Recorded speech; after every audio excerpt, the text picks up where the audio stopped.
नमस्कार, सिंधुदुर्ग लाईव्ह मध्ये आपलं स्वागत. पाहूया काही ठळक घडामोडी. हेडलाईन्सचे प्रायोजक आहेत स्टेपिंग स्टोन ग्लोबल स्कूल. चिपीचा मुहूर्त पुन्हा एकदा टळला, पालकमंत्री उदय सामंत यांची माहिती. राऊत खेळण्यातलं विमान उडवणार होतात का, नितेश राणेंचा खोचक सवाल. आणि वेलनेसचा केअरलेस कारभार, दिला सिंधुदुर्ग लाईव्हनं दणका. हेडलाईन्सचे प्रायोजक आहेत stepping stone global school. Stepping stone global school वर्तमान आणि भविष्याचा विचार करता डिजिटल वर्ग, विज्ञान प्रयोगशाळा, प्रशस्त क्रीडांगण आणि अत्याधुनिक सुविधांनी परिपूर्ण. मॅथ्स, ट्युशन पिरियड, ट्रॅव्हलिंग फॅसिलिटीही उपलब्ध. सीबीएसई बोर्डाशी संलग्न प्रशालय. संपर्कासाठी क्रमांक 9545 520604. आता पाहूयात सविस्तर बातम्या.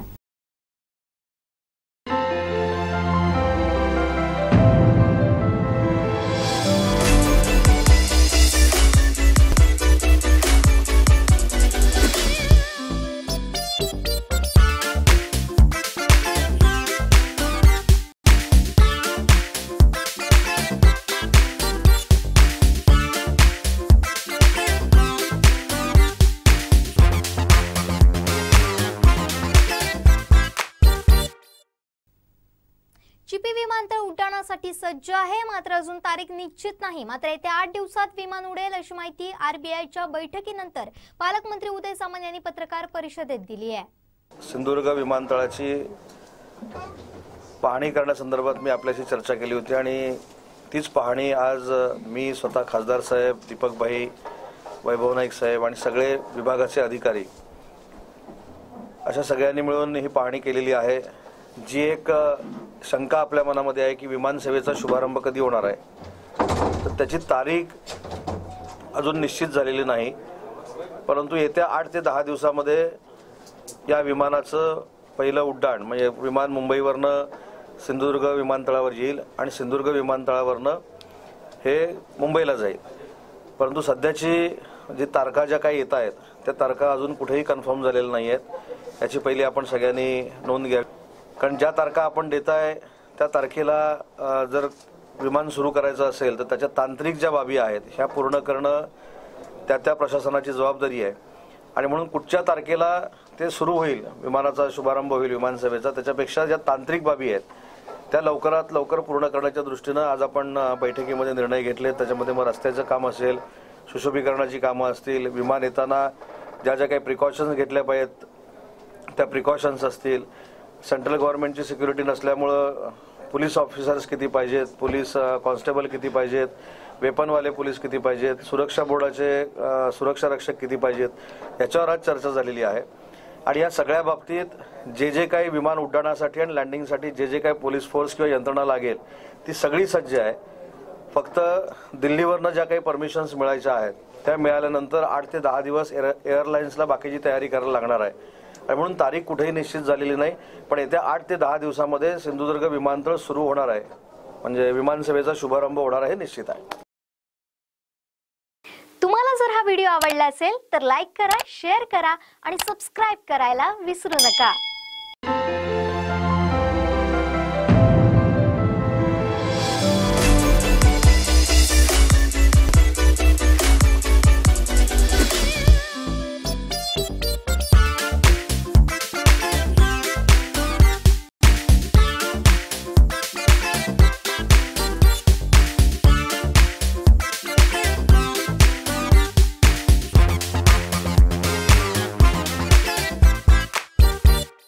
चिपी विमानतळाचं 23 जानेवारीला उद्घाटन होणार अशी बातमी समाज माध्यमांवर व्हायरल झाली होती. मात्र अजून तारीख निश्चित झालं नसल्याचं पालकमंत्र्यांनी पत्रकार परिषद घेत सांगितलं. यावर आमदार नितेश राणे यांनी बोचरी प्रतिक्रिया देत विनायक राऊत खेळण्यातलं विमान उडवणार का असा खोचक सवाल खासदार राऊत यांना केलाय. लक्षात घ्या, आपण चिपी विमानतळाला वर खरेखुरे विमान उडवणार आहोत की खेळण्यातले विमान तिथे उडणार नाहीये, जी गैरसमज मला असं वाटतं खासदार विनायक राऊतांना झालेली आहे. त्यांना असं वाटतं की खेळण्यातली विमानं उडवायची आहेत म्हणून तारखा जाहीर करत सुटलेले आहेत. पण वस्तुस्थितीची जाणीव कदाचित पालकमंत्र्यांना आणि अन्य लोकांना आहे. आम्ही वारंवार सांगतोय की केंद्र शासनाकडे जो पाठपुरावा करायचा आहे तो सन्मान्य राणेसाहेब असतील, सन्मान्य सुरेश प्रभूजी असतील आणि संबंधित मंत्री पुरी जे असतील यांच्या सगळ्यांमध्ये अतिशय योग्य पाठपुरावा सुरू आहे. काही ते तांत्रिक अडचणी जे राज्य सरकारला सोडवायचे आहेत त्याच्याबद्दल कोण लोक लक्ष घालायला तयार नाहीयेत. नुसतं त्या चिपी विमानतळाकडे जातात आणि फोटो सेशन करतात आणि तारखा जाहीर करतात. अजूनपर्यंत पिंगोळीकडून येणारा जो काय रस्ता आहे त्याच्या संबंधित कोण काय बोलत नाहीये. कारण का नुसतं खड्डे बुजवणं म्हणजे एअरपोर्टला अप्रोच रोड मिळणं असा विषय नाहीये. योग्य पद्धतीने तो रस्ता बांधला गेला पाहिजे जेणेकरून जो काळ जो वेळ आपल्याला चिपीपर्यंत पोहोचताना लागेल तो कमी झाला पाहिजे. तेवढाच वेळ अगर लागत असेल तर मग गोव्याकडे जाण्याचं लोकांना का गोव्याकडे जाणाऱ्या लोकांनी का चिपीकडे जावं असा प्रश्न मुळामध्ये आहे. अन्य काही तांत्रिक विषय एअरपोर्टच्या संबंधित आहेत जे राज्य सरकार सोडू शकतं त्यावरही हे कोण राज्य सरकारचे प्रतिनिधी बोलायला तयार नाहीयेत. माझं मत असं आहे की हे शेंबड्यांसारखं तारखा जाहीर करण्यापेक्षा सन्मान्य राणेसाहेब ज्या पद्धतीने पाठपुरावा करतायत, सुरेश प्रभूजी ज्या पद्धतीने पाठपुरावा करतायत ती माहिती योग्य पद्धतीने ऐकून समजून अभ्यास करून मगच एअरपोर्ट संबंधित काय करणार आहोत याबद्दलची भूमिका ह्या लोकांनी घ्यावी. मुळामध्ये खासदार विनायक राऊतांना एअरपोर्टचा विषय कळलाय का हा सर्वात मोठा प्रश्न आहे. आणि 23 जानेवारीला सन्मान्य हिंदू हृदय सम्राट स्वर्गीय बाळासाहेब ठाकरेंच्या जयंतीच्या निमित्ताने 23 तारखेला आम्ही सुरू करतो असं सांगतात आणि मग तारीख पुढे ढकलतात. हा अपमान नाही झाला का? मग अशा पद्धती एवढ्या मोठ्या माणसाच्या जयंतीच्या निमित्ताने अशा पद्धतीचे खेळखंडोबा का करायचा हाच माझ्या मुळामध्ये प्रश्न आहे. म्हणून हे सगळे पोरखेळ ह्या लोकांनी थांबवावेत. केंद्र सरकार आणि केंद्र सरकार बरोबर राणेसाहेब आणि सुरेश प्रभूजी मंत्र्यांबरोबर मंत्रालयाबरोबर पद्धतीने संपर्कात आहेत आणि योग्य वेळी एअरपोर्ट चालू होईल एवढं मी तुम्हाला विश्वासाने सांगतो. शेवटी ही शोकांतिका एक लक्षात घ्या. ज्या बाळासाहेबांच्या मुळे आज ह्यांच्या सगळ्यांचं अस्तित्व आहे, ज्या बाळासाहेबांच्या मुळे ह्यांना ही पदं भूषवतात, हे पदं मिळवतात आणि खासदार आणि आमदार आणि मंत्रीमुळे म्हणून मिळवतात, त्यांच्या नावाला अगर हे विरोध करत असतील तर ह्याच्यापेक्षा मोठी शोकांतिका नाही. आम्ही वारंवार सांगतो की मूळ जी शिवसैनिक आहे, जी बाळासाहेबांची जी शिवसेना आहे ती आज कुठेही दिसत नाही. आणि त्याला ज्या पद्धतीने आज तुम्ही नामांतराचा विषय असो किंवा 23 जानेवारीच्या जयंतीच्या निमित्ताने जो काही तारखा एअरपोर्ट उघडण्याचा जो खेळखंडोबा असो हे सगळ्याचे जबाबदार हे लोक आहेत. मुळामध्ये स्वतःला शिवसैनिक म्हणण्याचा अधिकार तरी हे लोकांना आहे का? कारण का बाळासाहेबांच्या नावाचा पर्याय अगर तुम्ही शोधत असाल तर तुम्हाला मुळात शिवसैनिकांनी ह्याची दखल घ्यावी आणि ह्या लोकांना शिवसेना आणि किंवा शिवसैनिक म्हणण्याचा तरी स्वतःला अधिकार आहे का हा प्रश्न ह्या प्रसंगी विचारासारखा वाटतो. नक्की झालेला एक लक्षात घ्या. कारण का ह्यांच्या मंत्र्यांचं लक्ष नाही, राज्य सरकारचं लक्ष नाही, मूळ बाळासाहेबांच्या विचाराला तिलांजली देण्याचं काम हे लोक करतायत. जसं औरंगाबादचं नाव संभाजीनगर करा हे हिंदू हृदय सम्राट बाळासाहेब ठाकरेंनी दिलेला शब्द आणि जाहीर केलेलं होतं. आज त्यांचा स्वतःचा मुलगा जेव्हा मुख्यमंत्री असताना पण हे लोकांना आज जमत नाहीये. तसंच सिंधुदुर्ग विमानतळाच्या नावावर पण हे लोकांनी असाच खेळखंडोबा करून आता ठेवलेला आहे. तसंच त्यांच्या जयंतीच्या निमित्तानेच ह्या पद्धतीच्या चुकीच्या तारखा जाहीर करून एक प्रकारचा अपमान करण्याचा प्रयत्न हे लोक करत आहेत. अशा पद्धतीची अवस्था आजच्या शिवसेनेची झालेली आहे. तुम्हाला जर हा व्हिडिओ आवडला असेल तर लाईक करा, शेअर करा आणि सबस्क्राईब करायला विसरू नका.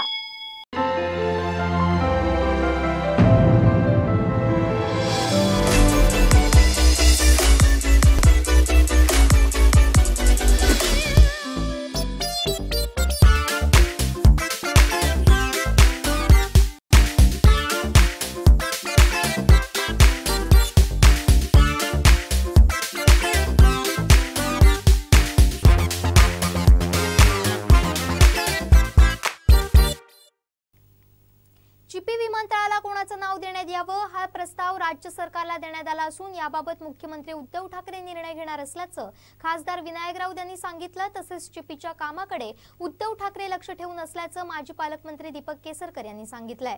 विमानतळाला नाव देण्याचा प्रस्ताव हा राज्य म्हणजे मंजूर करून तो केंद्राकडे पाठवण्याचा अधिकार हे राज्य सरकारचे आहेत। त्यामुळे राज्य सरकारच्या वतीने मुख्यमंत्री महोदयांकडे ह्या दोन्ही नावाचे प्रस्ताव गेलेले आहेत। त्यामध्ये कोणता प्रस्ताव स्वीकारावा हे माननीय मुख्यमंत्री महोदय आणि विधानसभा ठरवेल। गोव्याचा एअरपोर्ट हा मिलिटरीचा एअरपोर्ट असल्यामुळे सकाळी 8 ते 12 ह्या वेळात तो बंद असतो। त्याच्यामुळे मुंबईहून ज्या फ्लाईट निघतात ह्या सकाळी 5 वाजता निघतात, म्हणजे लोकांना चेक इन 4ला करायला लागतं, 3ला उठायला लागतं। लोकांना हे फार इनकन्व्हिनियंट आहे आणि त्याच्यामुळे इथून जी कनेक्टिव्हिटी आहे ती आपण सुद्धा गोवा बॉर्डरपर्यंत म्हणजे नॉर्थचे जे बीचेस आहेत, म्हणजे आपण केर म्हटलं, हार्बर म्हटलं, हे बीचेस अवेलेबल आहे। आपल्याकडचे शिरोडा वेंगुर्ला आहे, तारकर्ली, देवबाग बीचेस आहेत। त्याच्यामुळे हा एअरपोर्ट चालण्यामध्ये कुठलाही प्रॉब्लेम येऊ नये असं माझं स्वतःचं मत आहे आणि गोव्याला पर्यायी एअरपोर्ट म्हणून सुद्धा ह्याला एक महत्त्वाचं स्थान राहील। आणि विशेषतः चार्टरच्या ज्या फ्लाईट्स येतात त्यांना पार्किंगची जी सुविधा लागते ती कमी खर्चामध्ये हा एअरपोर्ट देऊ शकेल। आणि मुख्यमंत्री महोदयांचे इतर सुद्धा काही प्लान आहेत ज्याच्यामध्ये विशेषतः ट्रेनिंग स्कूल आहे, कार्गो हे आहे, तर मुख्यमंत्री स्वतः लक्ष घालत आहेत। त्याच्यामुळे ह्या सगळ्या गोष्टी घडायला फारसं कठीण काही नाही। त्याच्यामुळे शेवटी हा एअरपोर्ट फिजिबल झाला पाहिजे, कारण हा प्रायव्हेट एअरपोर्ट आहे। तो फायद्यात आला तरच तो कायमस्वरूपी चांगल्या रीतीने चालू राहील आणि पर्यटनाच्या दृष्टीने सिंधुदुर्गातले हे एक महत्त्वाचं असं पाऊल आहे। आणि स्वतः पालकमंत्री, खासदार सगळेच याच्यामध्ये इनिशिएटिव्ह घेत आहेत, स्वतः मुख्यमंत्री याच्यामध्ये लक्ष घालत आहेत। त्याच्यामुळे पर्यटनाची चांगली मुहूर्तमेढ या एअरपोर्टच्या निमित्ताने होऊ शकेल। तुम्हाला जर हा व्हिडिओ आवडला असेल तर लाईक करा, शेअर करा आणि सबस्क्राइब करायला विसरू नका। बातमीपत्रात घेऊया छोटीशी विश्रांती।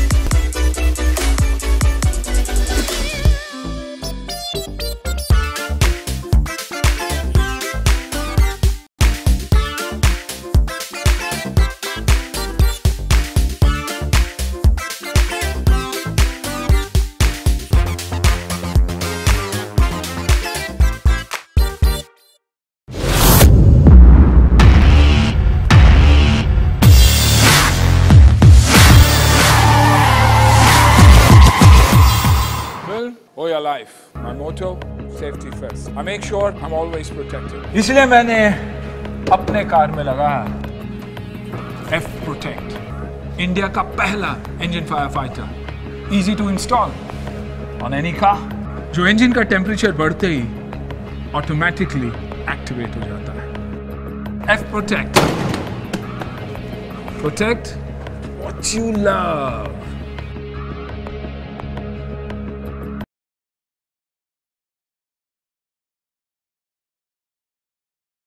रब्बी हंगाम सुरू झालाय, चला तर मग वाट कसली बघताय? आजच भेट द्या मेसर्स प्रभू कृषी सेवा केंद्र व प्रभू कृषी मार्टला। सिंधुदुर्ग जिल्ह्यात कृषी क्षेत्रासाठी अत्याधुनिक अवजारे व बियाणे पुरवणारे अग्रगण्य दालन। पॉवर विडर घ्यायचाय तर कृषी अवजारांचे सुसज्ज दालन प्रभू कृषी सेवा केंद्रातूनच। अगदी लहानांपासून थोरांपर्यंत हाताळण्यास सोपे असणारे पॉवर विडर सुद्धा उपलब्ध। विविध कंपन्या आणि सर्व प्रकारच्या कृषी अवजारांसाठी आजच संपर्क करा। सर्व प्रकारचे power tiller, grass cutter, power spares, power weeder, भात कापणी यंत्र, भात मळणी यंत्र, खड्डे खोदण्याची मशीन, मनुष्यचलित भात लावणी यंत्र, वॉटर पंप, सर्व प्रकारचे गार्डन टूल्स, बी बियाणे व ताडपत्री सर्व काहींचं सुसज्ज दालन। प्रभू कृषी सेवा केंद्र व Prabhu agri mart Kudal. Honda, Aspee agro equipment, फोकर्स India private limited, e agro care, Kisan Kraft, Benson agro, Samson, Krishidhan seeds, Nirmal seeds, Mahabeej महामंडळ आदी कंपन्यांचे अधिकृत विक्रेते। सिंधुदुर्ग जिल्ह्यातील शेती अवजारे पुरवणारे विश्वसनीय नाव प्रभू कृषी सेवा केंद्र व प्रभू ॲग्री मार्ट कुडाळ। आमच्या शाखा कुडाळ, वेंगुर्ला, कसाल व दोडामार्ग। आमचा पत्ता बोगटे कंपाऊंड, उद्यमनगर, कुडाळ। संपर्क 94 23 30 41 73 90 11 39 76 63 आणि 72 63 83 23 99.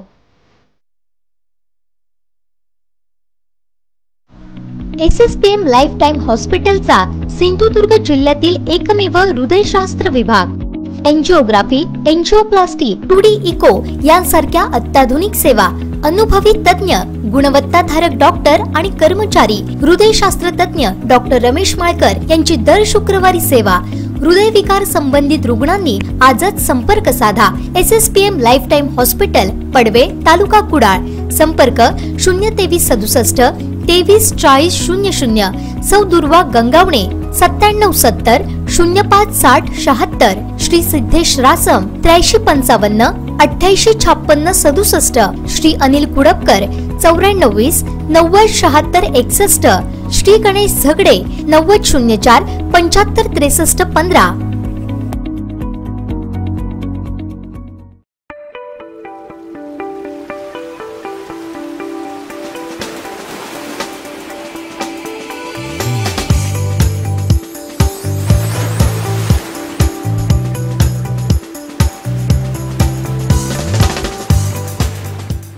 सावंतवाडी शहरातील 24 तास मेडिकल सेवा देणाऱ्या वेलनेस मध्ये ग्राहकांची लूट केली जात होती. माणुसकीचा विचार न करता केवळ आपला धंदा वाढवण्याचा एककलमी कार्यक्रम वेलनेस कडून सुरू होता. दरम्यान सिंधुदुर्ग लाईव्ह ह्युमन राईट्स ट्रस्टनं हा घोळ चव्हाट्यावर आणत या प्रकाराचा पोलखोल केलाय. शहरात 24 तास मेडिकल सेवा देणाऱ्या वेलनेस मेडिकल मध्ये रुग्णांच्या मजबुरीचा फायदा उठवला जात होता. ग्राहकानं गोळ्यांची मागणी केली असता पूर्णच पाकिट घेतलं पाहिजे, निम्म्या गोळ्या देता येणार नाहीत असं सांगत गरजेपेक्षा जास्त गोळ्या गळ्यात मारायचा प्रकार घडत होता. गरजेपेक्षा जास्त गोळ्या देत भरमसाठ बिल लावत ग्राहकांचा किस्सा कापण्याचा कार्यक्रम वेलनेस मध्ये घडत होता. दरम्यान हा प्रकार ग्राहक बावतीस फर्नांडिस यांनी ह्युमन राईट्स सिंधुदुर्ग लाईव्हच्या कानावर घातला. हा प्रकार समजताच सिंधुदुर्ग लाईव्हचे editor in chief Sagar Chavan, human rights trust प्रदेश महासचिव अमित वेंगुर्लेकर यांनी घटनास्थळी धाव घेतली. घडलेल्या प्रकाराबाबत वेलनेसच्या फार्मासिस्टना जाब विचारला. किती गोळ्या पाच गोळ्या सांगितलं ना, तुम्हाला काय प्रॉब्लेम होता? डॉक्टरांनी मग तुम्ही हे बघा, कस्टमर तुमच्याकडे येतो, फार्मासिस्ट तुमच्याकडे आहे, कुठे लावली सर्टिफिकेट? हा लावलीच ना, तिथे जवळ लावा दिसण्यासाठी. काय मग तुमच्याकडे फार्मासिस्ट कोण आहे त्याला समोर बोलवायचं, त्याच्यानंतर कस्टमरचा प्रॉब्लेम क्लिअर करणार. तुम्ही डायरेक्ट कस्टमरला सांगू शकत नाही. तुमच्या वेलनेसचे बऱ्याच कंप्लेंट्स आहेत, बऱ्याच तक्रार आहेत. काय ही व्यक्ती तिथे हेच बघा, तुम्ही इथे मेडिकल चालवता, औषध उपचाराच्या वस्तू इथे आहेत, इतर मेडिकल पण आहे. तुमच्याकडे काय येतो कस्टमर, काय येतोय? 24 तास सेवा म्हणून लिहिलात ना, मग कस्टमर केअर करणार नाही? केअर करतोय. कुठे आहे तुमच्या? मला सांगा, हा प्रॉब्लेम झाल्यानंतर फार्मासिस्टला काय विचारलं नाही की ह्याबद्दल काय करायचं म्हणून? तुम्ही डायरेक्ट एक्सप्लेन करता कशावरून? तुम्ही फार्मासिस्ट आहात. हा मग तुम्ही आता एक्सप्लेन केला. मला एक सांगा, ह्याच्यातले एक गोळी घेतल्यानंतर किंवा 3 गोळ्या जे त्या मागतात त्याच्यामुळे काय साईड इफेक्ट होऊ शकतो का? नाही होऊ शकत ना. मला फक्त होय किंवा नाही तेवढं उत्तर द्या. होऊ शकतो का साईड इफेक्ट? नाही होऊ शकत ना. असं काय त्यात आहे का? इथे खाली काय लिहिलेलं आहे मेन्शन वाचा मला, कृपया डॉक्टरना दाखवून औषधे घ्यावी, आहेत ना? मग तुम्ही कॉल केलात का इथे? ह्या व्यक्तीला आता किती तारीखला दिलंय? किती तारीखला दिलंय? 21/2ला दिलंय, 21/12ला दिलंय. आज तारीख किती आहे? 16. मग त्याने कुठेतरी तेवढ्या गोळ्या घेतल्यानंतर त्याला अधिक उपचारासाठी ज्यावेळी परत तो ट्रीटमेंटला गेला संबंधित रुग्ण, त्यावेळेसच तो इथे आला ना, त्याला एवढ्या गोळ्या द्या म्हणून सांगायला. तुम्हाला जर तसा काहीतरी प्रॉब्लेम वाटला तुम्ही डॉक्टरशी संपर्क का नाही करत? इथे बाकीच्या ह्या तालुक्यात मेडिकल आहेत, त्यापेक्षा तुमचं मेडिकल भव्य डव्य AC आहे किंवा काय, म्हणून तुमच्याकडे येणारा रुग्ण काय तू काय त्याला मनाला वाटेल, अरे औषध आहे मनाला वाटेल त्याच्या गोळ्या मागतो, ते तुम्हाला सांगतायत ना माझ्याकडे एवढे पैसे आहेत म्हणून, सांगतायत का नाही? ते जे इतर गोळ्या उद्या घेऊ शकतील ना, तर तुम्ही का नाही? हा जर उद्या रुग्ण दगावला किंवा ह्याच्या बॉडीला इफेक्ट झाला तर कोण जबाबदार? तुम्ही जबाबदारी घेताय? हा घेता जबाबदारी का नाही करत आहे? कंप्लेंट बुक नाही आहे तुमच्याकडे, आता देतो, मगाशी काय नाही दिलं? तेवढ्यात जर याला काही प्रॉब्लेम झाला कोण जबाबदार? इथे 10 गोळ्या दिलेल्या आहेत ना, त्यांनी सांगितलं मला 5 गोळ्या पाहिजे. तुम्ही त्यांना 5 गोळ्या का देऊ शकत नाही? मी काय म्हणतो, असं काय नियम आहे? नियम मला सांगा. हे 5 गोळ्या आम्ही देऊ शकत नाही. ठीक आहे, तुमचं उत्तर बरोबर असेल, पण आम्हाला काय त्याचं नेमकं कारण सांगा. तर माझ्या खिशामध्ये जेवढे पैसे आहेत बरोबर, तेवढ्याच मी टॅबलेट घेणार. माझी तुझ्याकडे 100 रुपये असेल, मग 5 नंतर मिळते ना. बरोबर, मला वाटतं माझ्याकडे आता 100 रुपये आहे, मी 10 गोळ्या घेऊ शकत नाही, मी फक्त 50 रुपयाच्या गोळ्या घेऊ शकतो. मग तुम्ही द्यायला पाहिजेत ना. मग का त्यांना नाही म्हटलं? काय तुमचा जर तसा नियम असेल तर द्या, मला लेखी द्या. मी मागितलं ना, त्यांच्याकडे बुक नाही आहे. तुमच्याकडे जर तसा नियम असेल ना तर हे द्या. तर वेलनेसच्या मेडिकल ऑफिसर्सना फोन लावत या प्रकाराबाबत विचारणा केली. यावेळी वेलनेसच्या मेडिकल ऑफिसरनं आपल्याकडून चूक घडल्याचं मान्य केलंय, तर अशी चूक पुन्हा होणार नाही याची ग्वाही दिली आहे. तर ग्राहकांना मागणीनुसार गोळ्या द्या अशा सूचना कर्मचाऱ्यांना दिल्या. हॅलो, हा बोला. Good evening sir. बोला. एक सांगा, रुग्णाने डॉक्टरकडनं रिस्ट्रिक्शन आणली आणि त्यात त्याला आजच्या दिवसाच्याच गोळ्या घेण्यासाठी पैसे असतील, तर तुमच्या मेडिकल थ्रू तुमचे जे एम्प्लॉय किंवा फार्मासिस्ट आहेत ते त्याला गोळ्या उपलब्ध करून देणार किंवा नाहीत?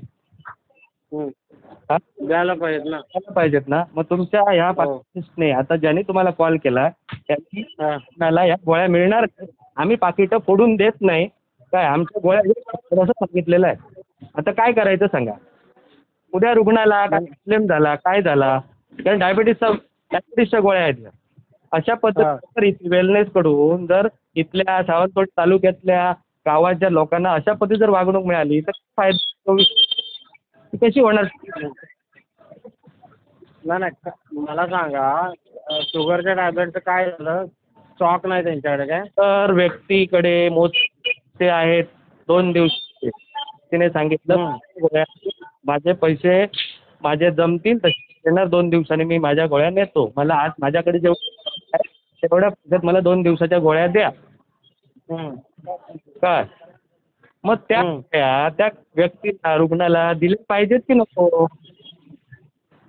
नाही, कोणते आता गोळी तुम्हाला काय डॉक्टरांनी डोसमध्ये द्यायला सांगितलं का? म्हणजे डोस तुम्हाला कसा दिलाय? ते दिली, त्याच्याशी बोलणं झालं, सगळं झालं. फक्त तुमच्या फार्मासिस्टने सांगितलंय की एम्प्लॉयने सांगितलंय की आम्ही देणार नाही, त्याची पाकिटं वेस्ट जातात, आम्ही कापून गोळ्या देणार नाहीत. हे काय आहे? नाही, तुम्ही फोन द्या जरा त्यांना, मी बोलतो. फोन द्या जरा. बोला. हॅलो हॅलो, राजेश, काय झालं बाळा? सर ते डायबिटीज गोळ्या होत्या ना, तर त्यांना कुठली टॅबलेट कटिंग मध्ये मागतात? सांग मला, नाव सांग. विनविलिन 50 आणि इंडी आणि ट्रायवली 450. हा, देऊन टाक, कटिंग मध्ये देऊन टाक. देऊन टाक कटिंग मध्ये, नंतर बोलतो तुझ्याशी. हा, कटिंग मध्ये देऊन टाक. दरम्यान मेडिसिन फुकट गेल्यास त्याचे पैसे कर्मचाऱ्यांच्या पगारातून कापून घेतले जातात अशी माहिती ह्युमन राईट्सचे अमित वेंगुर्लेकर यांना मिळाली. यावेळी त्यांनी आक्रमक पवित्रा घेतला. स्थानिक असलेल्या कर्मचाऱ्यांच्या पगारातून वेलनेस पैसे कापतं का याची पडताळणी करण्यासाठी माहितीच्या अधिकाराखाली माहिती मागवणार असल्याचं त्यांनी सांगितलं.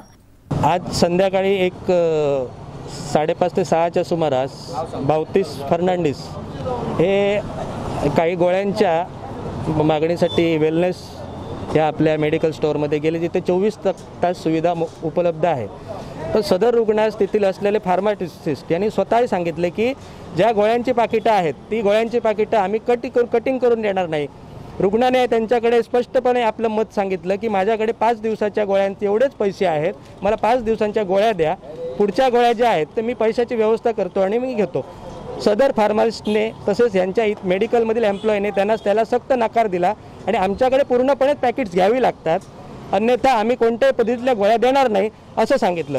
आज ह्युमन राईट प्रोटेक्शन ट्रस्टकडे सदर व्यक्तीने ज्यावेळेस या संदर्भात आम्हाला फोनवरून सूचना दिली त्यावेळेस आपले सिंधुदुर्ग लाईव्हचे चीफ एडिटर माननीय सागर चव्हाण साहेब आणि मी स्वतः जेव्हा इथे येऊन या संदर्भात आम्ही विचारणा केली असता त्यांनी स्वतः मान्य केले की आमच्याकडनं अशा चुका झालेल्या आहेत, आम्ही यापुढे सावंतवाडीकरांना किंवा कुठलाही इथला जो कोणी रुग्ण येईल त्याला व्यवस्थितरित्या आम्ही विचारणा करूनच त्यांना औषधोपचार देणार. या संदर्भात आम्हाला त्या एम्प्लॉईकडून सुद्धा थोड्या कंप्लेंट्स आम्हाला आमच्या कानावर आल्या की त्यांचं असं म्हणणं होतं की संबंधित गोळ्या ज्या आहेत त्याची पॅकेट्स कट केली आणि एक्सपायरी डेट झाली आणि गोळ्या शिल्लक राहिल्या, तर त्यांचं कोणाचं ठराविक जणांचं मत असं आहे की त्यांच्या पगारातनं ते कटिंग होतात. या संदर्भात आम्ही जानेवारी 2020 ते डिसेंबर 2020पर्यंत यांच्याकडे जो काही स्टॉक आहे औषधोपचाराचा म्हणा किंवा इतर टॉनिक्सच्या संदर्भात जो काय स्टॉक आहे त्या संदर्भात माहितीच्या आधाराखाली आम्ही पत्र घालतोय आणि यांच्याकडनं ती माहिती मागून घेतोय. संबंधित अशा पद्धतीत इथल्या जे काय स्थानिक लोक जिथे कामाला आहेत त्यांना अशा पद्धतीत त्रास होतो का याची सुद्धा आम्ही व्यवस्थितरित्या विचारणा करू आणि त्या संदर्भात यांना उद्या सकाळीच आम्ही त्या संदर्भात पत्र घालत आहोत. तर ग्राहक बावतीस फर्नांडिस यांनी वेलनेस मेडिकलमध्ये घडलेला प्रकार कथन केलाय. ह्युमन राईट्स सिंधुदुर्ग लाईव्हमुळे आपणाला न्याय मिळाल्याची भावना त्यांनी व्यक्त केली. मी बावतीस फर्नांडिस, माझी तक्रार मी ह्युमन राईट्सकडे करून त्यांना असं मेडिसिनबद्दल मी सगळ्या सूचना दिल्या. त्याच्यानंतर येऊन त्यांनी इथे विचारणा केली आणि विचारणा केल्यानंतर त्यांच्याकडून आम्हाला उत्तर मिळालं आहे की असं काही परत होणार नाही आहे. ते योग्य रीतीने जेवढे मागतील तेवढे आम्ही त्यांना देणार आणि कस्टमरला सहकार्य करणार आणि ते आम्ही बांधिलकी आहोत असं त्यांनी वेलनेसने सांगितलेलं आहे, असं वचन दिलेलं आहे आणि त्याप्रमाणे ते चालतील. दरम्यान गजानन कुमठेकर या ग्राहकानंही वेलनेस मेडिकलमधून मिळालेल्या वागणुकीबाबत तीव्र नाराजी व्यक्त केली आहे. गोळ्या हे माझं खातंच या वेलनेसमध्ये आहे, पण माझी एक गोळी मिळत नाही, ती कोल्हापूर यांच्याच वेलनेसमध्ये मिळते. तर ते मी मागून द्या मला दिलेले नाही. गेल्या 3-4 महिन्यापासून मी ती गोळी इथे घेत नाही, दुसरीकडनं आणतो, म्हणजे कोल्हापूरवरून नाही तर मागून घेतो. पण याने मला सुविधा करून दिलेल्या नाही. बाकी इथे त्यांच्या मेडिकलमध्ये मी गोळ्या बाकीच्या घेतो. तुम्हाला भेटली का टॅबलेट? यांच्याकडून भेटली का? यांच्याजवळ नाही भेटली, पण त्यांच्या वेलनेसमध्ये मिळते. कुठच्या? कोल्हापूरला. यांच्याकडे किती दिवस मागताय? आम्ही जवळजवळ 3-4 महिने यांच्याजवळ घेतलेली नाही आहे. 3-4 महिने तुम्हाला भेटली नाही? मी तिकडनंच मागवून घेतो. त्या उत्तरं दिली की उद्धटरित्या उत्तरं दिली? आणि उद्धटरित्या उत्तर देऊन मला उलटं सुलटं सांगितण्यात आलं त्यांच्या माणसाजवळ. एकंदरीत सिंधुदुर्ग लाईव्हचे editor in chief Sagar Chavan, human rights ट्रस्टचे प्रदेश महासचिव अमित वेंगुर्लेकर यांनी वेलनेसला दिलेल्या दणक्यानंतर हा ग्राहकांना न्याय मिळालाय. तर यापुढे अशी चूक होणार नसल्याची कबुलीही वेलनेस मेडिकल कडून देण्यात आली आहे. तुम्हाला जर हा व्हिडिओ आवडला असेल तर लाईक करा, शेअर करा आणि सबस्क्राईब करायला विसरू नका.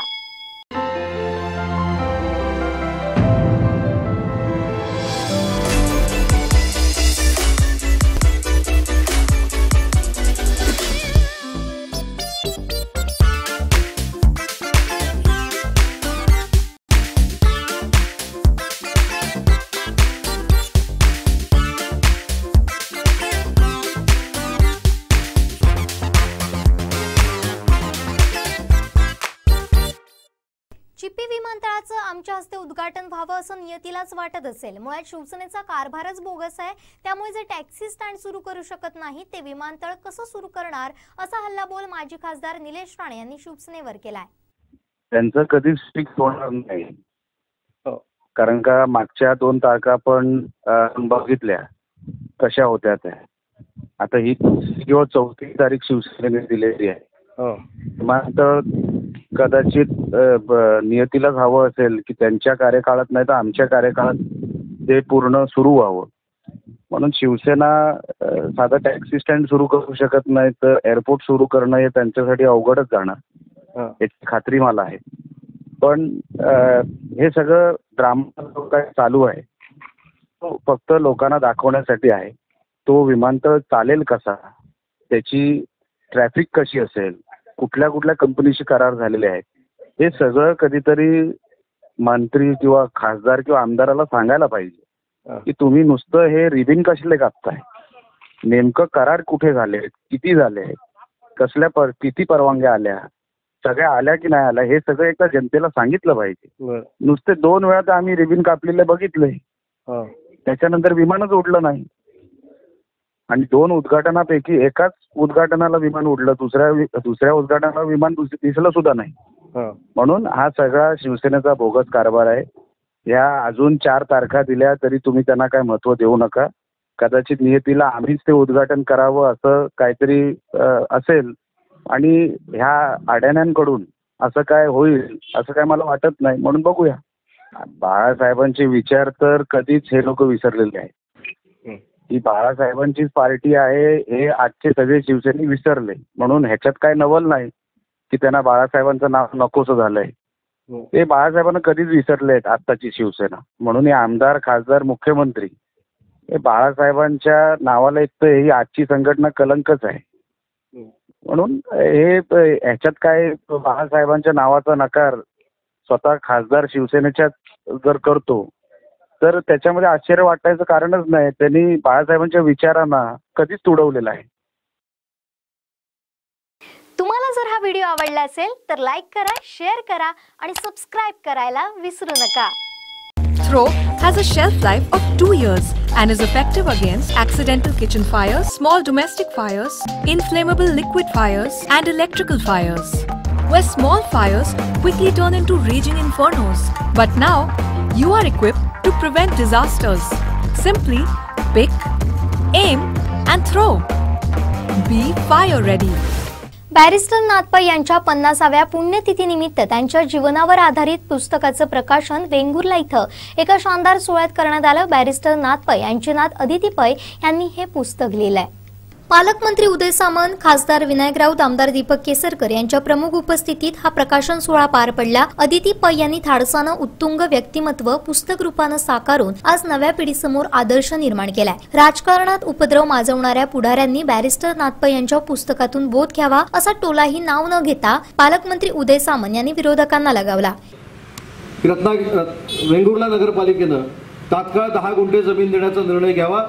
मी 50 लाख रुपयाचं बॅरिस्टर नाथ पै साहेबांच्या नावाचं या ठिकाणी अतिशय चांगलं संकुल जसं आम्ही रत्नागिरीमध्ये बाळासाहेबांच्या नावानं उभं केलंय त्याच पद्धतीनं एक चांगलं कम्युनिटी सेंटर हे वेंगुर्ला तालुक्यामध्ये, या वेंगुर्ला शहरामध्ये नक्की DPCच्या माध्यमातून उभं करू. आणि हे उभं करत असताना 3 महत्त्वाचे उद्देश आहेत. एक तर त्या संकुलामधनं चांगला अभ्यास करण्याची संधी मिळाली पाहिजे. दुसरं म्हणजे अतिशय चांगल्या पद्धतीचे शरीरयष्टी असलेले बॅरिस्टर नाथ पै साहेब होते.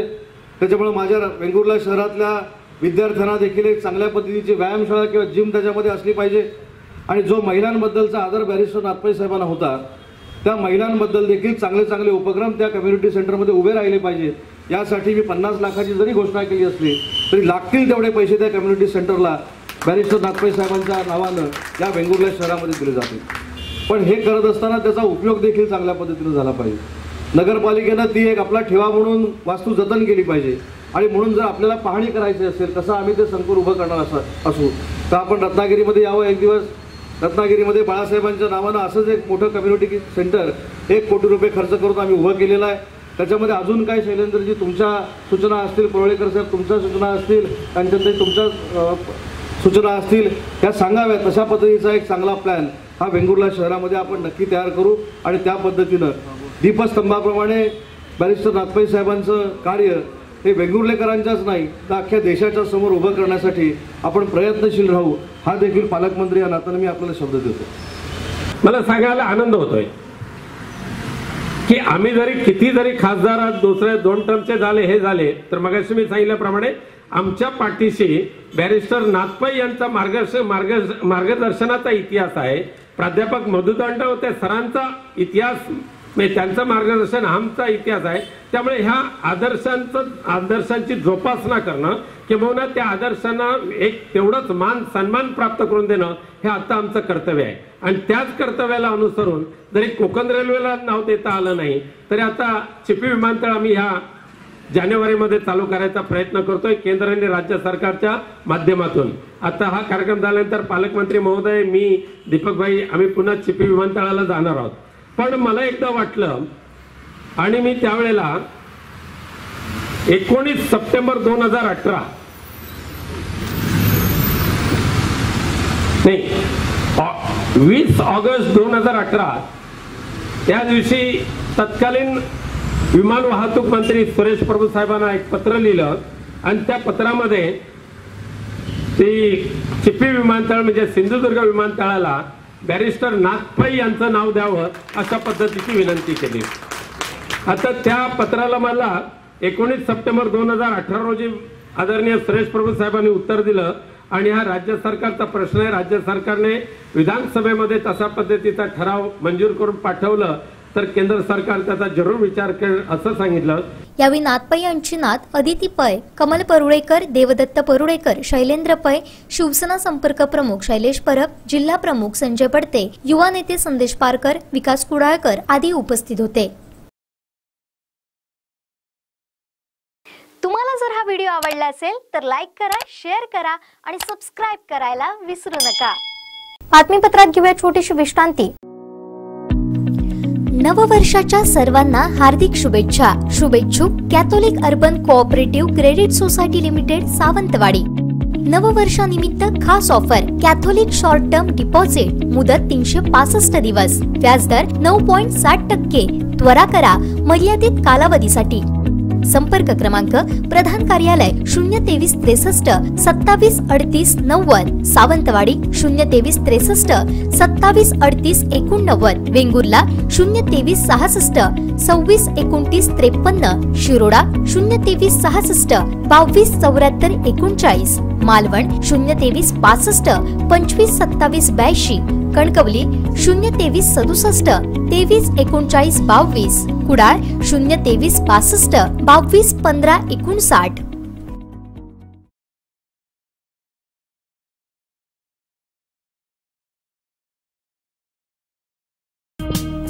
साहसी क्रीडेचा थरारक अनुभव. देवगड झिपलाईन भारतातील समुद्र किनाऱ्यावरील पहिली आणि महाराष्ट्रातील सर्वाधिक लांबीची झिपलाईन. आता हा थरार अनुभवा फक्त 300 रुपयात. खास पर्यटकांच्या आग्रहाखातर 26 जानेवारी 2021 पर्यंत विशेष ऑफर. आजच या सुवर्ण संधीचा लाभ घ्या. वेळ सकाळी 9 ते दुपारी 1 पर्यंत, संध्याकाळी 3 ते 6:15 पर्यंत. ठिकाण देवगड पवनचक्की जवळ. झिप राईड साठी संपर्क 9405 56 66 22.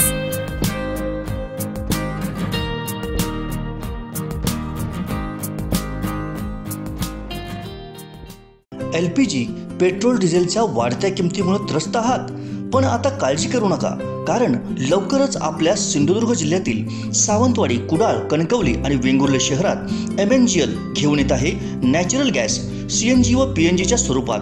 आता घर, हॉटेल व वाहनांसाठी स्मार्ट सोल्युशन म्हणजे CNG व PNG लवकरच उपलब्ध होणार आहेत सिंधुदुर्ग जिल्ह्यात. हे आहे वापरायला सोयीस्कर आणि किफायतशीर. एक पाऊल पर्यावरणासाठी, एक पाऊल सुरक्षिततेसाठी. Maharashtra natural gas limited. संपर्क 7588 090505. Email ID ccs.care@mngl.in. नोंदणी सुरू.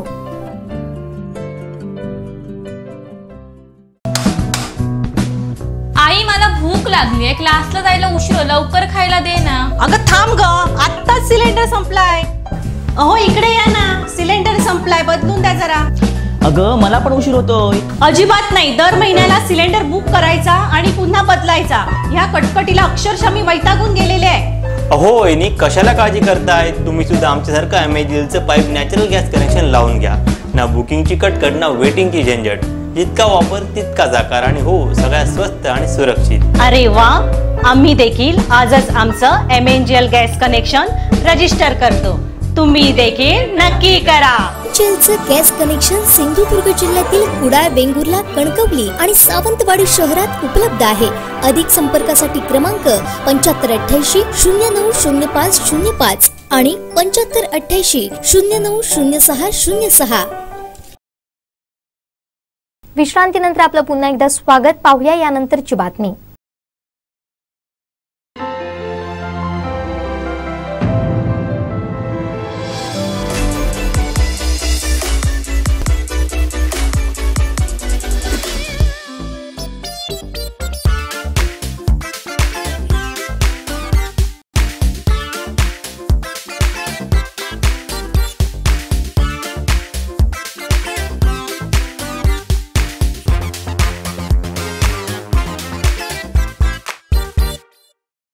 नवोदित वकिलांनी वक्तशीरपणा, प्रामाणिकपणा, वाचन इत्यादींच्या आधारे न्यायिक क्षेत्रातील सर्वोच्च पदावर विराजमान व्हावं असं आवाहन मुंबई उच्च न्यायालयाचे न्यायमूर्ती सुरेंद्र तावडे यांनी केलंय. सिंधुदुर्ग जिल्हा बार असोसिएशन आणि बार काउन्सिल ऑफ महाराष्ट्र आणि गोवा यांच्या संयुक्त विद्यमानं शरद कृषी भवन इथं मुंबई उच्च न्यायालयाचे न्यायमूर्ती सुरेंद्र तावडे यांचा सत्कार करण्यात आला. तसेच जिल्ह्यातील वकिली व्यवसायात पदार्पण करणाऱ्या वकिलांची सनदही प्रदान करण्यात आली. न्यायमूर्ती सुरेंद्र तावडे यांच्या हस्ते दीप प्रज्वलन करून या कार्यक्रमाचं उद्घाटन करण्यात आलं. त्यांच्याच अध्यक्षतेखाली झालेल्या या कार्यक्रमात सिंधुदुर्ग जिल्हा आणि सत्र न्यायालयाचे प्रमुख न्यायाधीश SV हांडे, सातारा जिल्हा आणि सत्र न्यायालयाचे प्रमुख न्यायाधीश राजेंद्र सावंत, सिंधुदुर्ग जिल्हा न्यायाधीश 1 आणि अतिरिक्त सत्र न्यायाधीश PR कदम, सिंधुदुर्ग जिल्हा न्यायाधीश 2 आणि अतिरिक्त सत्र न्यायाधीश RB Rote, bar council of Maharashtra आणि गोवाचे सदस्य वकील संग्राम देसाई आदी उपस्थित होते. सिंधुदुर्ग जिल्ह्यामध्ये मिळालं नाही मग काय उपयोग. आता मग काय उपयोग ह्या शब्दाचा त्याचा माझा उत्साह सगळा ओसरून गेला. मग काय उपयोग म्हणजे त्याला असं म्हणायचं होतं की जंगल में मोर नाचा किसी ने न देखा. म्हणजे काय, रुबाबात मोर नाचतोय जंगलात पण कोणी आपल्या माणसाने बघितलंच नाही तर त्याला काय उपयोग आहे असं त्याचं ते हे होतं. परंतु ही कुठला तरी खंत जी होती, ओढी होती ती आज भरून निघाली असं मला वाटतं.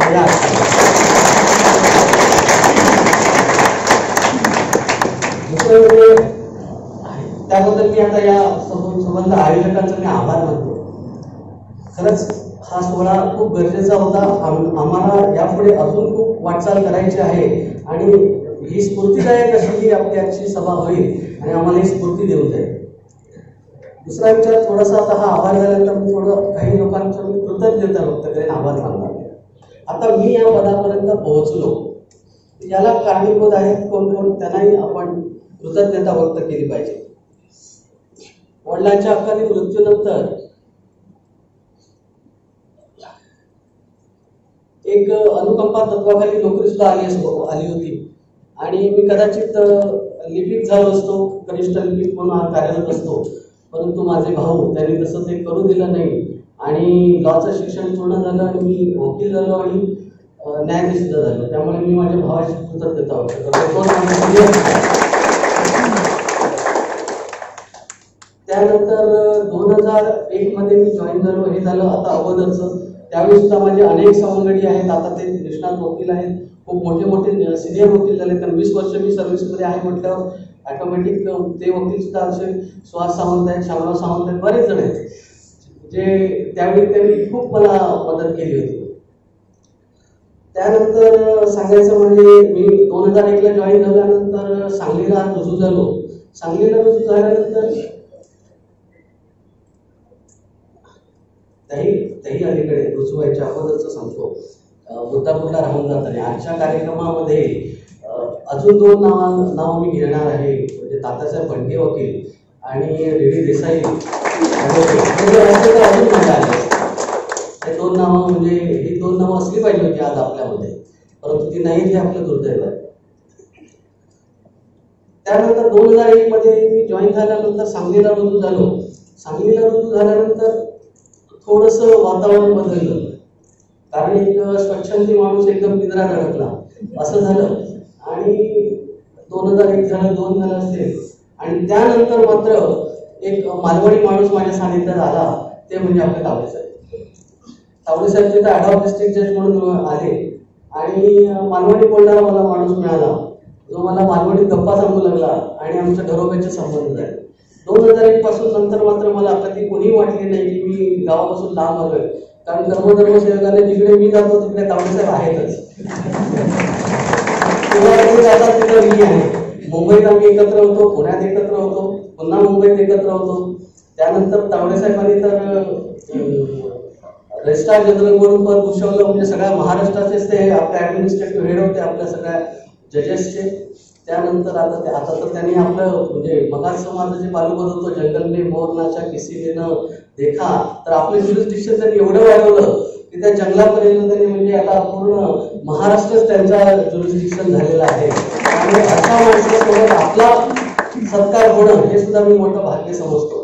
तावडे साहेबांबद्दल बोलायचं झालं तर त्यांच्या सानिध्यामध्ये राहिल्यानंतर माझ्या म्हणजे अतुल परचुरे असो, निवेदिता सराफ जोशी असो, संजय नार्वेकर असो, हे असे प्रचंड सिनेस्टार सगळे साहेबांचे मित्र आहेत. त्यांच्यापासून आमच्या ओळखी झाल्या. म्हणजे त्यांच्या सानिध्यात राहताना असं जाणवलं की तावडे साहेब तर न्यायाधीश कसे काय झाले बाबा, कारण ते तर एवढे खेळकर आणि वेगळ्याच स्पोर्टी असे आहेत की मी ते सांगू शकत नाही. तावडे साहेबांना माहित आहे. तर अशा तावडे साहेबांचा सत्कार आज माझ्या बरोबर होतोय हे मला खरंच खूप आनंदाचं एक भाग्य समजतो मी माझं.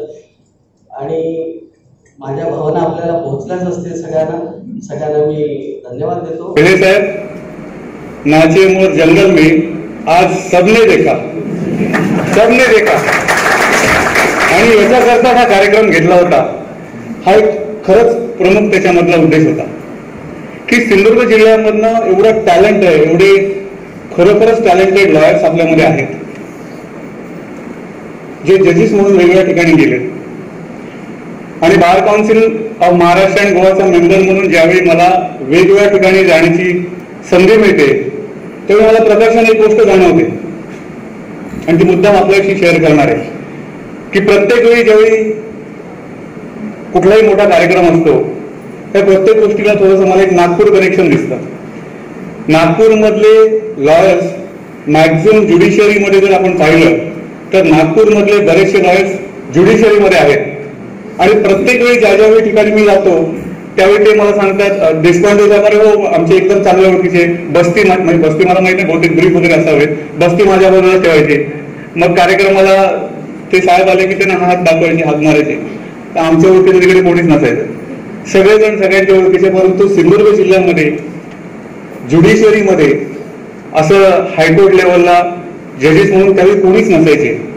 आणि खरंच सांगतो, ज्या दिवशी तावडे साहेब हायकोर्ट जज झाले त्यावेळी मी खरोखरच मनापासून देवाला नमस्कार केला की आम्हाला हायकोर्टमध्ये कोणतरी वाली मिळाला आणि तावडे साहेबांच्या रूपाने या सिंधुदुर्ग जिल्ह्याला खऱ्या अर्थाने. आणि वाली याचा अर्थ असा नाही की आमची काही कामं असतात, परंतु कुठेतरी एक हक्काचा एक माणूस लागतो की छोटी छोटी कामं असतात. कोर्ट बिल्डिंग प्रेमायसिस असतात, काही अपॉइंटमेंटशी रिलेटेड काही इश्यूज असतात किंवा काही टेक्निकल इश्यूज असतात. प्रत्येक गोष्टीला मगाशी रावराणी साहेबांनी सांगितलं की सिव्हिल जज सिनियर डिव्हिजनला आपल्याला केवढा संघर्ष करावा लागला आणि ते ताब्यात मिळत नाही म्हणून संघर्ष करून काही वकिलांना जेलमध्ये जावं लागलं. आणि मग हायकोर्टमध्ये गेल्यानंतर 5 दिवसांनी ते बाहेर पडले. मी म्हणतो हायकोर्टमध्ये जर आपले त्यावेळी जजेस असते तर ती वेळच आली नसती आपल्याला. आणि त्यामुळे आज या हायकोर्टमध्ये आपल्या जिल्ह्यातली जजेस असणं किती महत्वाचं आहे हे आज आपल्या सर्वांना दिसेल. ज्यावेळी मी हे वेगवेगळे फंक्शन्स अटेंड करत असतो त्यावेळी एक लोकांमध्ये भावना असते की कोकणी माणूस म्हणजे ते नेहमी एक्झाम्पल देतात, खेकड्यासारखं असतं, एकमेकांचे पायात पाय घालून सगळे खेळत असतात. असं त्यावेळी ज्यावेळी आम्ही चर्चेला कुठेतरी बसतो त्यावेळी कोणतरी बोलतं की ती कोकणी माणसाची प्रवृत्ती आहे. आता मी ठरवलं प्रत्येक गोष्टीला आपण काय कॉन्ट्रोवर्ट करायला जायचं नाही किंवा त्यांना उलटं बोलायला जायचं नाही. मी म्हणतो हो आमची ती प्रवृत्तीच आहे. आम्ही म्हटलं एकमेकांचे पाय भरपूर खेचतो, पण भरपूर खेचल्यानंतर तेवढ्याच ताकदीने एक माणूस जो वर जातो तो एकदम टॉपला जातो आणि त्यामुळे आमच्या सिंधुदुर्ग जिल्ह्याचं क्रीमच तिकडे जातं असं मी त्या सगळ्या लोकांना मी सांगत असतो. आणि त्यामुळे जे सिंधुदुर्ग जिल्ह्यातनं या कोकणातनं जे जातात वरती ते खऱ्या अर्थानं आपल्या या जिल्ह्याचं क्रीम टॅलेंट असतं असं मला वाटतं. आणि म्हणून हा ज्यावेळी आपण एक सत्कार सोहळा आयोजित करायचं ठरवलं त्यामुळे मागे प्रामुख्याने 2 महत्वाच्या गोष्टी होत्या. एक म्हणजे bar council of Maharashtra and गोवाच्या मीटिंगमध्ये ज्यावेळी सर्वप्रथम असं ठरलं की जे नवोदित वकील आहेत वेगवेगळ्या प्रोफेशन्समध्ये त्यांना चांगल्या पद्धतीने ऍडमिट करून घेतलं जातं, त्यांचा सन्मान सत्कार सगळं केला जातो. मग वकिलांच्या बाबतीत असं का की त्यांचं प्रॅक्टिसिंग लायसन्स हे त्यांना पोस्टाने पाठवलं जातं आणि वाट बघत बसतात कधी एकदा पोस्टाने येईल कधी एकदा पोस्टाने येईल. तर अशा या नवोदित सर्व वकिलांना आपण सन्मानपूर्वक आपल्या या प्रोफेशनमध्ये ऍडमिट करून घ्यावं असं आमचं ठरलं. आणि मी अभिमानाने सांगतो की महाराष्ट्रामध्ये सर्वप्रथम अशा प्रकारचा कार्यक्रम घेऊन सन्मानपूर्वक वकिलांना या प्रोफेशनमध्ये समर्पण करण्याचा कार्यक्रम हा सिंधुदुर्ग जिल्ह्यात झालेला आहे, एवढं मी आपल्या अभिमानाने वकिलीला आलो तेव्हा मी वकील कोण आणि कसे वागतात हे मला माहीत होतं, कारण मी 2 माणसांना माझ्या अगदी जवळच्या बघितलं होतं, एक म्हणजे वडील आणि दुसरे म्हणजे माझे आजोबा. त्यामुळे वकिली करताना काय करावं लागतं, कोर्टात वेळेवर जावं लागतं. तिथे घरी येणाऱ्या लोकांच्या घरानं आपण सगळे सिंधुदुर्गातच प्रॅक्टिस करतात, त्यामुळे आपल्याला माहिती आपल्याकडे त्यावेळेला आम्ही सगळी गोष्ट 70 ते 75% सांगतोय, वकिलांचं वेगळं ऑफिस नसायचं. ते घरीच सकाळी किंवा आदल्या दिवशी काही ज्यांच्या गाड्या नसतात सकाळी कोर्टात यायला सोयीस्कर, ते काय क्लायंट आदल्या दिवशी संध्याकाळी राहायला यायचे आणि मग त्यांचं सगळी चर्चा, त्यांचं बोलणं, दुसऱ्या दिवशी होणाऱ्या कामासाठीची तयारी आणि त्याच्यामधलं सगळा संवाद आम्ही अतिशय लहान वयापासून बघत आलो. आणि सांगायला हरकत नाही, मी आणि माझी बहीण हे दोघं जण इंची आपल्याकडे घेतात, सर तपास घेतात, आपल्याला वकिलांना सगळ्यांना माहिती आहे. तर त्याचे प्रश्न वादी जाव्यावरून त्यांचा आमचा जो क्लार्क होता ते एक मास्तर होते, बाबा मास्तर म्हणून, ते सगळं तयार करायचे. आणि मग नाव काय, तेव्हा शपथपत्र सांगतो, नाव वय ही सगळं झालं की त्याचे सगळे प्रश्न केलेले असायचे. आणि मी आणि माझी बहीण हे त्यांची इंची संध्याकाळी साधारण 6 ते 6:30 7 पर्यंत घ्यायचो. मग आम्ही शुभंकरती म्हणून जायचो निघून. आणि मग माझे वडील, माझे आजोबा त्याच विटनेसला, मग असं लक्षात आहे ना, असं म्हणून एक छोटीशी काठी घेऊन बसायचे आणि मग त्यांना सांगायचे तू विचार करायला वकील तुझा कसं मी विचारतो. आणि मग ती क्रॉस मध्ये WS मधलं काय काय कंटेन्शन आहे, काय म्हणून ते विचारायचे. आणि मध्येच तिला विचारायचं तू कुठे आहे, ते जमीन हे कुठच्या साईडला आहे, मग ते काय ते म्हणे पश्चिमेला आहे, परत ती काठी मारायचे पश्चिमेला आहे ना. ह्या टाईपचं सगळं बघितलं होतं, हे डायरेक्शन सगळं होतं. जेव्हा मी मुंबईत गेलो आणि साधारण अंदाज होता की शिस्त पाहिजे, वेळेवर जाणं गरजेचं आहे, एवढ्या सगळ्या गोष्टी माहीत होत्या. पण मुंबईची शिस्त फार कडक होती, कारण मुंबईला पण थांबतच नाही. तुम्ही 11च्या आत सकाळी ऑफिसमध्ये 9:30ला हजर राहणं गरजेचंच आहे. 11 वाजता कोर्टात काम पुकारतात म्हणजे पुकारतात, हजर राहणं गरजेचं आहे. हजर राहिला नाही तो इथे इथला क्लायंट विचारत नाही, तो सांगतो साहेब येत आहे. पण मुंबईमध्ये साहेब येतात याला काहीच अर्थ नव्हतो. तो कायदे ते डिसमिस व्हायचं किंवा लांबची तारीख मिळायची, काहीतरी ऑर्डर व्हायची, ही एक भीती होती. म्हणजे आपल्याला इथे प्रॅक्टिस करत असताना की क्लायंटवर तशी क्लायंटची आपल्यावर तशी भीती नव्हती की हा काय म्हणे. पण मुंबईत मात्र लगेच विचारतात हे असं कसं झालं, कुठे गेला होता. त्यामुळे पंक्च्युअलिटी हा पहिला पॉईंट होता. नवीन वकिलांसाठी, जुन्या वकिलांसाठी मी फार सांगत नाहीये, हे व्हिडिओ त्याचं तेच आहे, फक्त त्यातलं थोडं मी सांगतोय.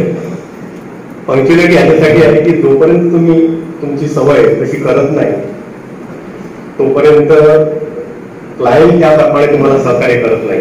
कारण म्हणजे 9:30ला येतच नाही ऑफिसमध्ये जेवढी वेळ आपण जेवढे समजतो की ऑफिसमध्ये वकील अवेलेबल आहेत त्याच वेळेला ते क्लायंट येतात. तशी एक सवय लावावी लागते, ती सवय करणं आपल्याला करायची आहे.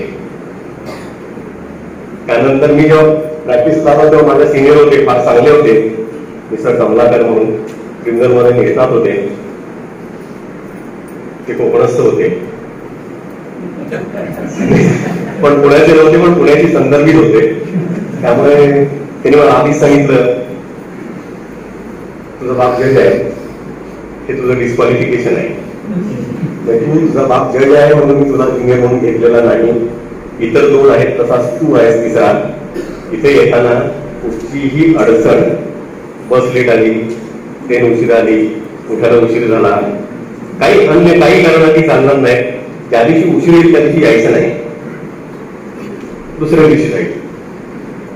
पण माझ्याकडे 9:30ला हजर पाहिजे म्हणजे 9:30ला हजर पाहिजे. आणि जोपर्यंत मी सांगत नाही तोपर्यंत संध्याकाळी घरी जायचं नाही.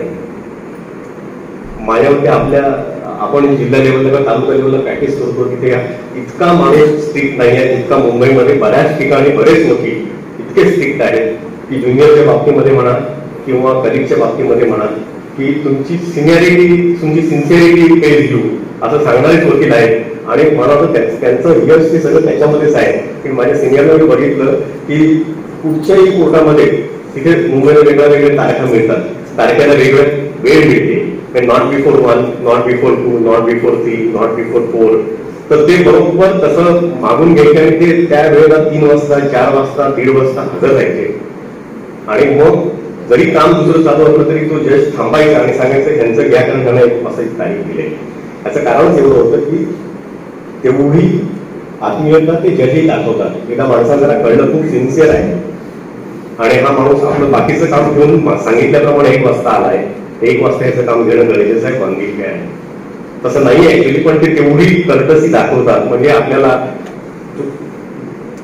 वकिलांनी, आणि हे स्पेशली नवीन वकिलांसाठी जास्त असतं, कारण जुन्या एखाद्या सिनियर वकिलांसाठी जज थांबतो की कुठेतरी बिझी असेल वगैरे, असं साधारण असा एक कल असतं. पण ज्युनियरसाठी थांबत नाही. पण ज्युनियरकडे जास्त कर्तसी असणं गरजेचं आहे, टाइम सेन्स असणं गरजेचं आहे आणि त्याचबरोबर रिडिंगची पण गरज आहे. अंडे साहेब आता म्हणाले की वेळ असेल तर वाचत चला. आपल्याकडे माझं चांगलं होतं की मला लायब्ररीत तरी जाता आलं नाही, कारण सकाळी 11 ते संध्याकाळी 6 इतकं काम असायचं की ते म्हणायचे ते ह्याच्यातच शिकायचं, नाहीतर रात्री घरी उशीरपर्यंत बसायचं. कोर्टातल्या 11 ते 5 मध्ये तुला लायब्ररीमध्ये चान्स नाही आहे, नाहीतर मग तू चेंबर बदल आणि मग हे काम जरा कमी आहे त्यांच्याकडे जा आणि मग फावल्या वेळेत तिथे वाचत बस. आणि जोपर्यंत वाचलेलं तुला प्रॅक्टिकल मध्ये काही करता येत नाही तोपर्यंत ते वाचण्याला अर्थ नाहीये. जनरल वाचन आणि केस चालवण्यासाठीचं वाचन हे दोन गोष्टी वेगळ्या आहेत. कारण आपण सगळेजणच लॉ होऊन आलेलो आहोत, तर असं प्रिझम्पशन आहे की त्याला सगळं कळते. लॉ सीआरपीसी करते, जे प्रोसिजर लॉ आहे सीपीसी करतोय, पण ऍक्च्युअली जेव्हा आपण कोर्टामध्ये येतो, आपल्या सगळ्यांनाच अनुभव आला असेल, कोर्टात जेव्हा येतो ते आपल्याला कळत्या बऱ्याचशा गोष्टी आपल्याला माहित नसतात आणि मग काय करायचं, तर ते मग वाचण्याची गरज आहे. जेव्हा मला असा प्रश्न पडला की साधारण काहीतरी कॉपी बुक काही नाहीच आहे आपल्याकडे की असं केलं तर असा वकील होऊ शकतो, पण दुसरा इलाज काय, तर माझा सिनियर सांगायचं की चल, आणि मग म्हणायचं तिथे बस. मी मानगावला करायचं की ते 8 कोर्ट होती, त्या 8 कोर्टामध्ये असं बघत बघत बघत गेलं की त्यांना जो माणूस मला दाखवायचा आहे तो दिसला की मला तिथे बस आणि हा आला ह्याच्याकडे लक्ष ठेव, आणि मग ते संपलं की मला सांग. मग मी सांगतो असं नाही, तुला कळलं ह्याच्यासारखं नाही वागायचं. म्हणून मी तुला सांगितलं की काही गोष्टी करतो, तो जेव्हा बोलत असेल तेव्हा ज्याचा तुला साधारण भाव कळला असेल, तो हिडीस पिडीस त्याने केला असेल त्याला, आणि रिलीफ द्यायचा, डिस्क्रिप्शन द्यायची त्याची इच्छा असताना सुद्धा लास्ट मोमेंटला त्याने हात वर केला, उचलला असेल, तर शक्यतो नाराज करू नका. म्हणजे त्याचं काय गुणगान करायची गरज नाही, पण आपली ड्युटी जेवढी आहे तेवढंच काम करा, त्याला शिकवायच्या भानगडीत पडू नका. तुम्हाला जर हा व्हिडिओ आवडला असेल तर लाईक करा, शेअर करा आणि सबस्क्राईब करायला विसरू नका. शेवटी ठळक घडामोडी पुन्हा एकदा. हेडलाईन्सचे प्रायोजक आहेत स्टेपिंग स्टोन ग्लोबल स्कूल. चिपीचा मुहूर्त पुन्हा एकदा टळला, पालकमंत्री उदय सामंत यांची माहिती.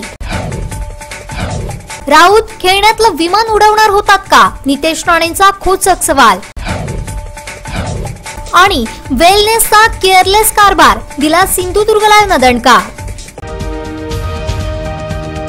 हेडलाईन्सचे प्रायोजक आहेत स्टेपिंग स्टोन ग्लोबल स्कूल. आता इथंच थांबूया, पुन्हा भेटूया ताज्या घडामोडींचं. तोपर्यंत पाहत राहा बदलत्या कोकणचा बुलंद आवाज सिंधुदुर्ग लाईव्ह. धन्यवाद.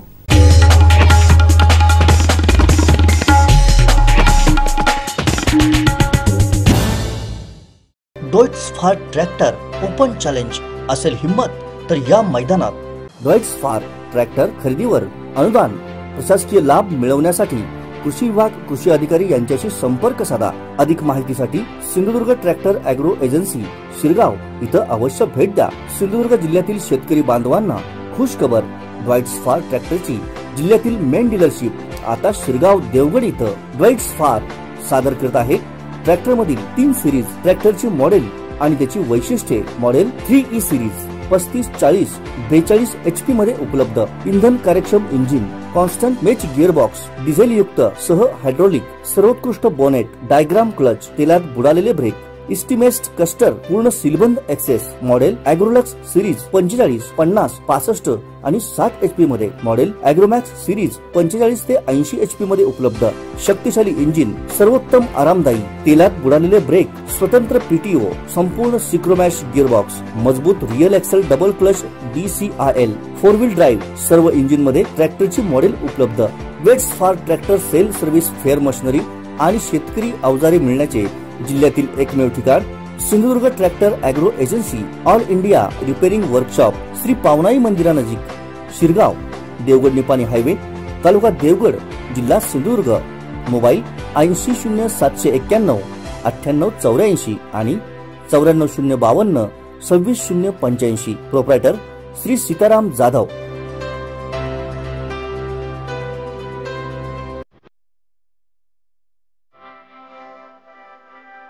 प्रवेश प्रवेश प्रवेश प्रथम वर्ष अभियांत्रिकी व थेट द्वितीय वर्ष अभियांत्रिकी सिंधुदुर्ग शिक्षण प्रसारक मंडळाचे अभियांत्रिकी महाविद्यालय कणकवली.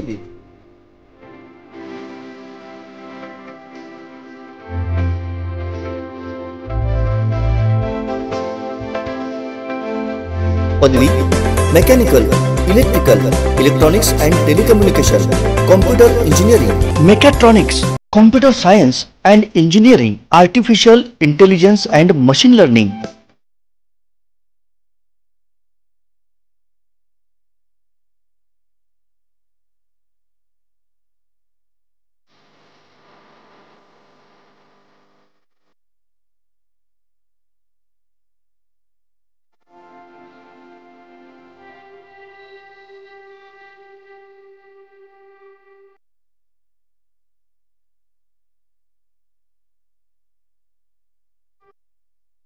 माननीय श्री नितेशजी राणे यांच्या संकल्पनेतून आणि राणे परिवाराच्या मार्गदर्शनाखाली सिंधुदुर्ग शिक्षण प्रसारक मंडळाच्या इंजिनिअरिंग कॉलेज कणकवली येथे कोकणातलं पहिलं इन्क्युबेशन सेंटर सुरू.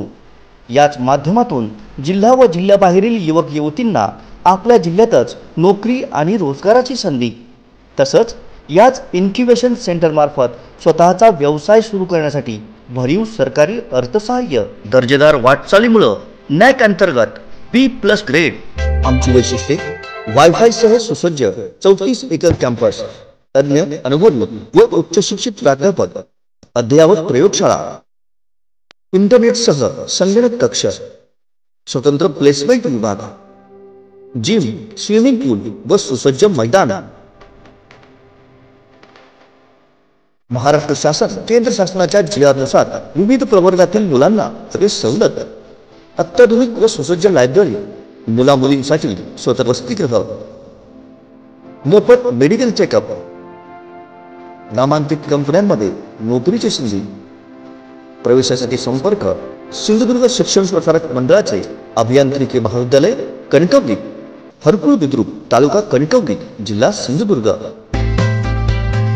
प्रवेशासाठी संपर्क प्रोफेसर रावसाहेब ठोंबरे 97 630 72 417, डॉक्टर महेश साटम 94 211 46 337, प्राध्यापक समीर वायंगणकर 94 216 37 803, प्राध्यापक सुयोग सावंत 94 20 455 488, प्राध्यापक वैभव माईनकर 90 498 13 870 आणि श्री अनाजी सावंत 94 22 63 38 21.